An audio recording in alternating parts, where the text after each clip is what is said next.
Frente a frente desta noite com Rodrigo Saraiva, da Iniciativa Liberal, e João Ferreira, do PCP. Boa noite aos dois, sejam bem-vindos. Vamos falar de sondagens, já iremos comentar aquela que apareceu esta noite e que dá, de facto, um crescimento grande da AD. Enfim, não sei se a partir de agora nos podemos referir à AD, teremos que esperar um novo nome de dominação da aliança entre o PSD e o CDS, mas gostaria de ir à outra anterior para começar. Uma larga percentagem, quase 50% dos inquiridos, culpam Luís Montenegro por esta crise. Considera, Rodrigo, que é algo que se possa mesmo vir a refletir nas urnas? Porque depois, logo a seguir, vimos a outra sondagem em que o PSD e o CDS crescem. Sim, boa noite a ambos e a quem nos está a ouvir. Este resultado embora está ligeiramente diferente de outros que tinham saído em outras sondagens, davam um resultado mais equilibrado, a dividir as responsabilidades entre Luís Montenegro e o Governo e os partidos da oposição que votaram contra a moção de confiança. E o que é que acha que aconteceu? É uma sondagem que vale o que vale ou, de facto, há uma razão para ter havido este afastamento? Todas as sondagens e todos os estudos de opinião têm o seu valor. Aqueles partidos que dizem que não olham para as sondagens ou que não as fazem, não estão a falar a verdade. Todos os partidos olham como uma ferramenta de análise e têm que, obviamente, fazer o equilíbrio da informação que estão a ver. Agora, o que a Iniciativa Liberal, quando decidiu votar a favor da moção de confiança, ainda não tinha saído nenhuma sondagem, nenhum estudo de opinião a perguntar aos portugueses se queriam que houvesse eleições ou não.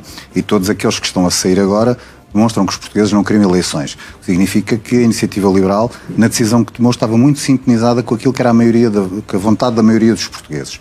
E estas sondagens, quando perguntam de quem é a responsabilidade, também tem estado muito alinhado com aquilo que é a nossa opinião, porque a responsabilidade não é única e exclusivamente apenas de uma parte. O Governo, Luís Montenegro, a AD, tem responsabilidade porque, ao avançar para a moção de confiança, sabia que ela não ia passar e, portanto, queriam ir para eleições, e todos os partidos que votaram contra a moção de confiança também têm responsabilidade porque sabiam que iríamos para eleições.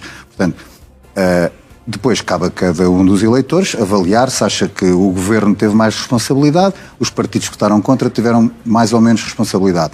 Nós, da Iniciativa Liberal, achamos que quer o Governo quis muito ir para eleições, os partidos que votaram contra a moção de confiança também queriam muito ir para eleições, a Iniciativa Liberal foi o único partido que achava que não deveríamos ir para eleições, mas já que vamos para eleições, cá estamos nós e vamos à campanha defender as nossas ideias. João Ferreira, como é que tem feito a análise a estas respostas que vão surgindo nas sondagens? Neste caso, na sondagem da Intercampos, a maioria dos inquiridos acha que Luís Montenegro é o responsável pela crise, mas temos uma sondagem esta noite que dá uma vitória, não diria esmagadora, mas de facto dá um crescimento bastante grande ao PSD e CDS. É quase um paradoxo estes dois resultados. Talvez seja recomendável por isso nós relativizarmos as sondagens individualmente consideradas, ou seja, também não nego que elas forneçam algum tipo de informação, sobretudo quando consideradas no conjunto.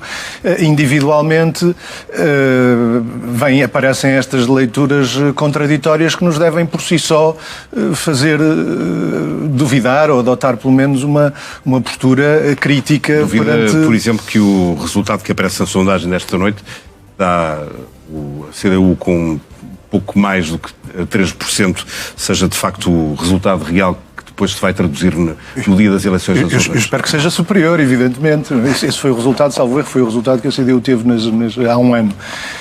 Mas espero que seja superior. Ainda agora na Madeira nós tivemos sondagens em que a CDU nem aparecia em algumas delas e ficou a 60 votos de eleger um deputado. Portanto, enfim, eu acho que deve haver alguma prudência nisto.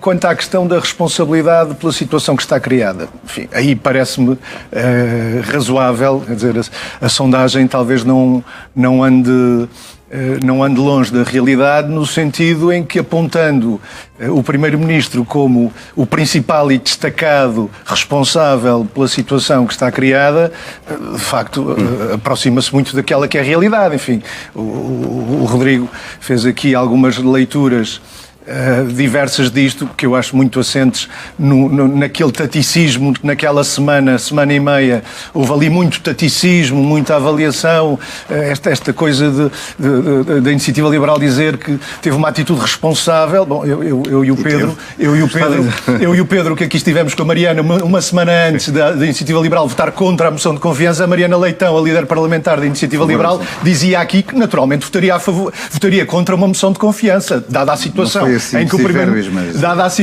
Primeiro-Ministro, em que o país estava a ver que o Primeiro-Ministro estava envolvido, se aparecesse uma moção de confiança, era evidente que não votaria a favor dessa moção de confiança. Claro que no fim, a Iniciativa Liberal mudou o sentido de voto apenas uma questão de estratégia, já a pensar as eleições. Vamos ver. Os partidos têm estratégia. Sim, mas há uns casos em que o taticismo prevalece face a princípios. E há outros em que os princípios prevalecem face a certos taticismos. Ou o PS fez a mesma coisa. Quer dizer, o PS teve até ao último minuto a dizer: tirem lá, por favor, a moção de confiança. E já depois de se ter precipitado a demissão do governo, o Pedro Nuno Santos dizia ainda há dias numa entrevista que nenhum secretário-geral do PS tinha garantido tantas condições a um governo PSD como ele garantiu. O que é factual. Agora, de resto, quer dizer, são leituras em que os partidos, de forma mais ou menos taticista, aqui e ali até oportunista, procuram ir ao encontro daquilo que acham que é a vox populi, o entendimento, deixando os princípios para um plano um bocadinho secundário, digamos assim. Mas deixa-me regressar...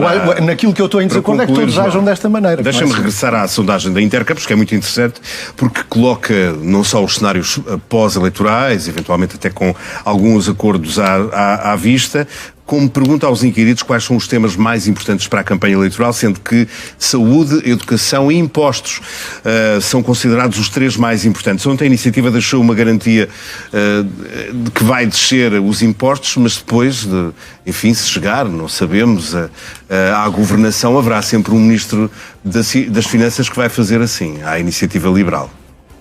Essa parte de como influenciar um governo, portanto, as pessoas que têm simpatia pelas ideias da Iniciativa Liberal, se querem que elas de facto influenciem o governo, quanto mais força eleitoral nós tivermos, seja em número de votos, seja em número de mandatos de deputados, mais influenciar um governo nós conseguiremos. Portanto, isso é óbvio, isso é taxativo. Agora, desta sondagem, há aqui, o João também disse bem, nós quando olhamos para sondagens é sobretudo no comparativo delas ao longo do tempo, para ver as tendências, e há nesta sondagem muito interessante aquilo que o Pedro disse, o primeiro tema de preocupação dos portugueses com 88% é a saúde, depois a educação, depois os impostos. E se nós olharmos nos últimos 5 anos a todos os estudos de opinião que foram feitos, sondagens, os publicados, os não publicados, aqueles que os partidos vão tendo, a saúde nos últimos 5 anos é sempre a principal preocupação dos portugueses. Eu não vou depois insistir muito aqui naquilo que nós achamos e defendemos da saúde, porque senão vamos ter aqui mais um debate com o João sobre isso. É uma resposta daquelas prontas ou é de facto uma resposta refletida? Há cerca de 5 anos que todos os estudos é sempre a saúde em primeiro. Depois, de facto, a educação e a economia / impostos andam sempre ali em segundo e em terceiro lugar, vão trocando, mas isto confirma e os partidos não devem ignorar isto, tanto quando há 5 anos estas são as principais preocupações, é isso que então na campanha, nos debates, ao longo até às eleições, os partidos devem fazer. Devem dizer qual é a sua proposta e a sua visão para a saúde, para a educação, para os impostos, porque se é isso que preocupa os portugueses. E o valor da saúde é 88%. Portanto, qualquer partido que vá para esta campanha para não falar de saúde, das soluções que preconiza para a saúde, sabe que vai estar à margem e não vai ao encontro daquilo que é o problema dos portugueses. João Ferreira, qual é o tema-chave desta campanha para a CDU? São os salários? Seguramente. Não me falo todos.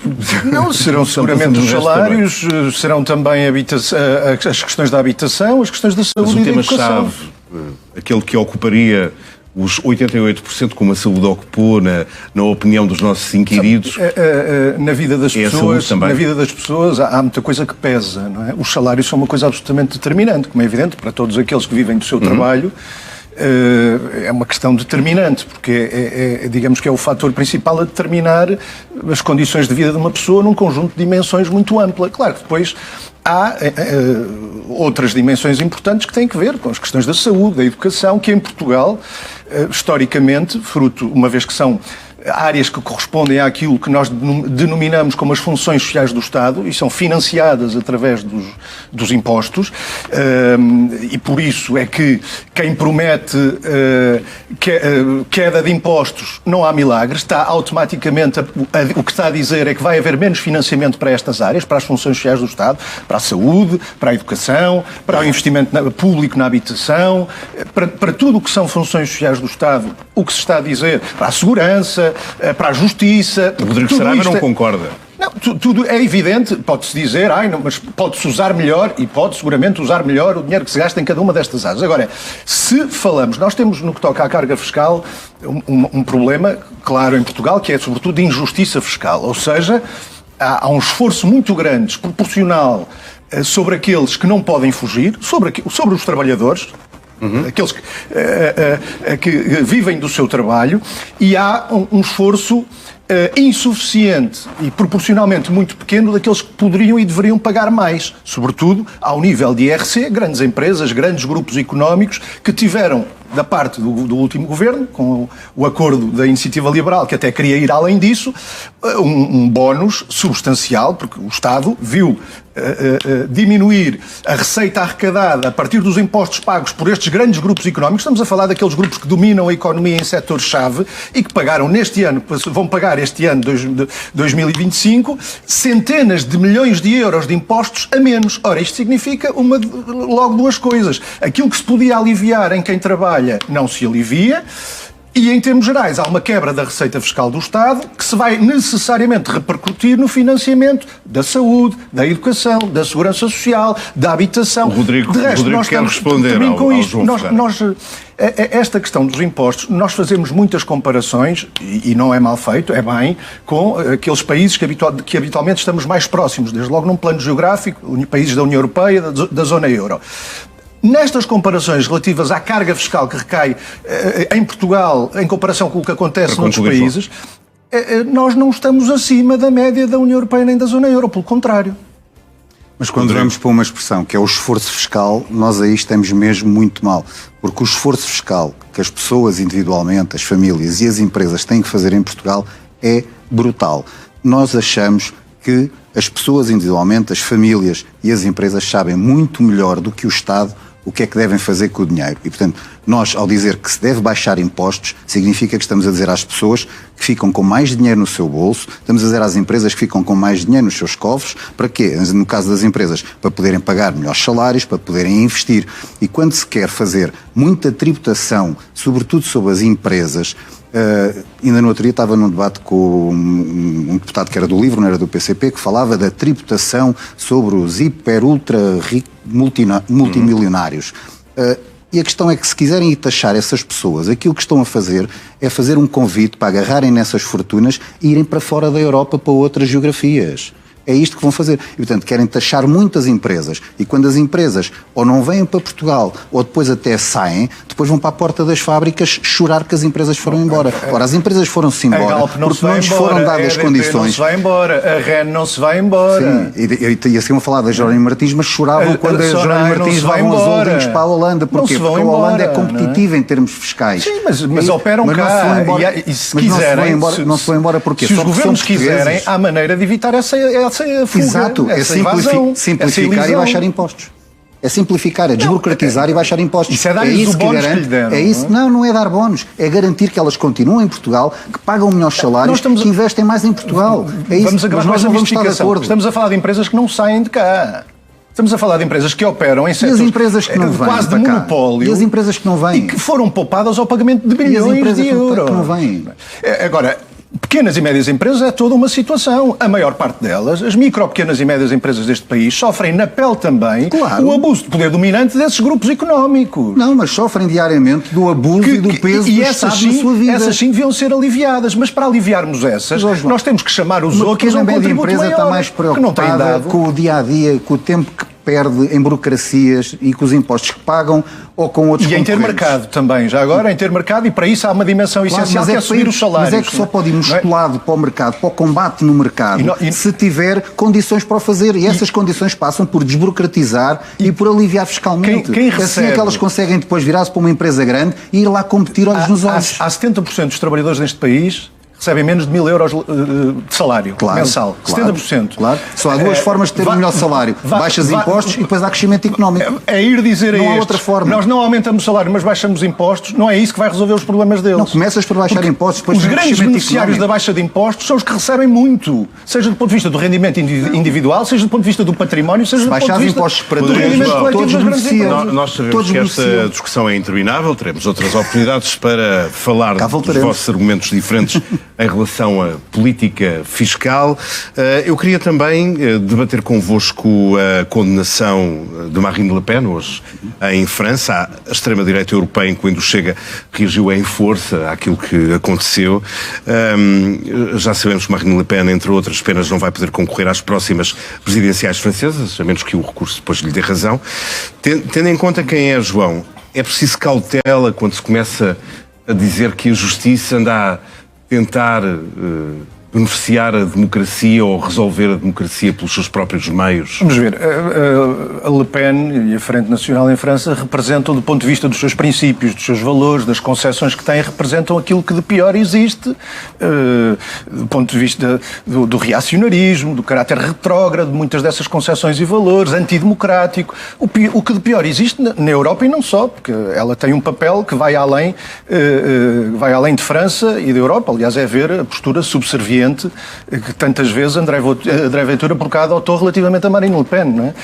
E, portanto, relativamente a isso, há um combate a fazer que não é um combate que passe, quem pensar que esse combate é travado pela via judicial estará muito enganado. Há um combate que tem que ser travado no plano político, ideológico, de denúncia do que são esses valores, essas concessões, esses princípios, e este combate não é substituível por isso. Agora, também como muitas vezes acontece, nós estamos a falar de forças que, pela sua própria natureza, têm por um lado, uma enorme proximidade com o poder económico e uma grande promiscuidade com o poder económico, que é o terreno propício, nós sabemos, para práticas como a corrupção. E, pronto, é o caldo de cultura, é o terreno onde germinam práticas desta natureza. E depois, quer dizer, no caso em concreto, qualquer força deve ser investigada, terá sido aquilo que aconteceu e portanto... O próprio Le Pen disse esta noite que a decisão da Justiça tinha sido uma decisão política. Também lhe parece isso, Rodrigo Saraiva? Eu não quero estar a falar do caso em específico, até porque também não o conheço no seu detalhe. Agora, politicamente, o que é que me parece? Primeiro, dizer que a justiça francesa está a ser parcial parece-me estranho quando, ainda há bem pouco tempo, a justiça francesa também teve mão pesada, entre aspas, sobre Nicolas Sarkozy. Portanto, não é... A justiça francesa não parece que está apenas... exemplos ao longo da história está apenas obcecada com a Frente Nacional. Portanto, nessa parte, a justiça francesa tem que funcionar per si. Os partidos, seja em França ou seja em Portugal, ou acreditam na separação de poderes ou não acreditam na separação de poderes.